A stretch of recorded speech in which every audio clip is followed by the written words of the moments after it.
Hello everybody, welcome back to HardReset.Info channel. In today's video, I'll show you how to easily change satellite settings on your Hyundai TV.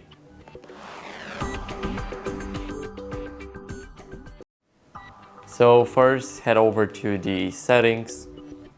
Now here we need to go down to installation, and here right below the analog fine tune we will have the satellite settings. Now here we will have the satellite list, antenna installation, and the channel table. So basically, as you guys can see here we have the satellite names. Now antennas installation, you guys can choose either direct or single SATA. Here we have even more. So here we have the single satellite cable. Now here we have some switches. I'm not really sure what that does.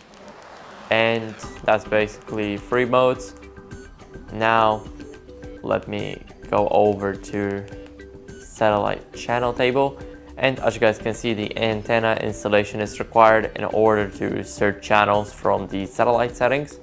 I do not have any cables connected to the TV except for the power one, so I cannot do that. But there you guys will basically find a list of channels available. So that's basically it. I hope you enjoyed this video, and if you did, then leave a like, sub, and a comment, and I'll see you in the next one.